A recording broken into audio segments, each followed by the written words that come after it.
There were other things too small at first, but easy to push aside. Eri never came to the village by day. When Aremu asked her to visit his home, she touched his hand and said, "Some parts are not for me." When he brought her roasted maize or fruits from the market, she accepted them with thanks, but never ate. When he asked where her family lived, she would turn her face towards the river and say, "Far from here." He noticed that the dog never barked when she passed, though they barked at everyone. Fireflies gathered around her in strange, quiet circles.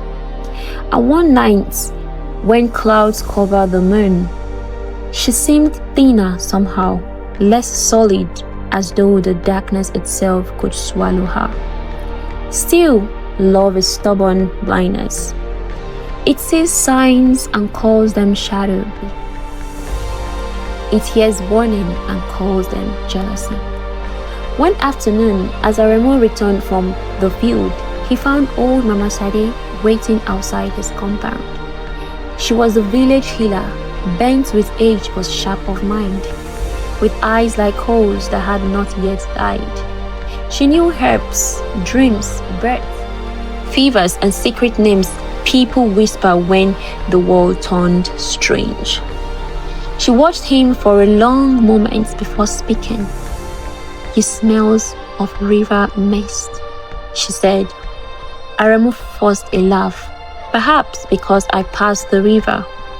Mama Sade did not smile. "The living carry dust, the dead carry water." A chill moved through him. "What are you saying?" "I am saying," she replied, stepping closer, "that something walked beside you when the moon is high. Something that is not meant to linger among the living." Aremu's joy tightened. "You speak of Eri. So that is her name. She is no evil spirit. She is kind. She is gentle."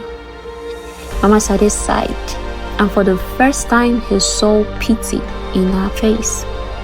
"My son, not every spirit comes with claws.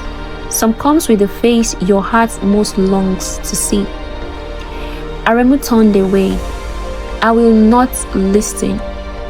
"Then listen to this," the old woman said, her voice low and grave. "Do not let her lead you beyond the river bend on the night of the full moon. Do not follow her where the tree grows thick.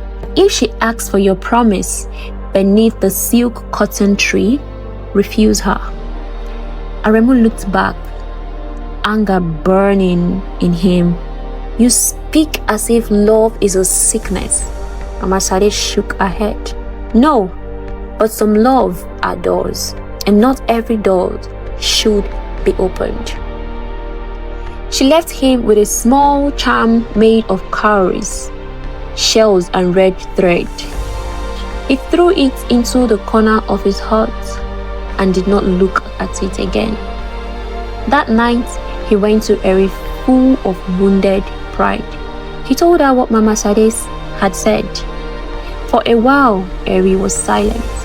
Then she asked, very softly, "And do you believe her?" Aremu took her hands in his. They were cold, but he no longer minded their coldness. "I believe only what I know, and I know that when I am with you, I feel alive again." Something shivered in her eyes then, like light trembling on deep water. "You must not love me too much," she whispered. But Aremu laughed sadly and said, "It is too late for that." As day passed, his love grew deeper, and Eri's sadness grew with it. Sometimes, while he spoke of the future, of building a longer house, of taking her as his wife, of planting orange trees beside the wall, she would look at him with such grief that he had to stop and ask what troubles her. Nothing, she would say. Only that happiness can be cruel guest. It does not stay long. Then came the night of the full moon. The village was silver under the sky. Drums from the distant celebration rose and fell in the warm dark. But near the river all was quiet. Aremu found Eri waiting beneath the silk cotton tree, lovelier than ever, dressed in white so pale.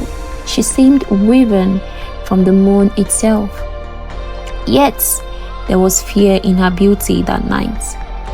Aremu, she said, walk with me. He remembered Mama Shade's warning, but love pushed it aside.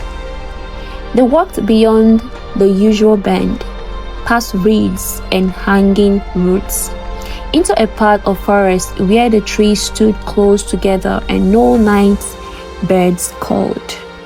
The path were narrow and damp.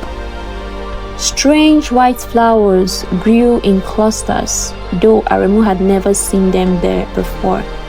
The air smelled of wet earth and old sorrow. At last they came to the clearing where a ruined shrine stood, half swallowed by winds and shadow. Broken pots lay scattered near a flat stone blackened by time. The moon shone upon it all with a cold, watchful light. I returned to face him. There is something I must tell you, she said.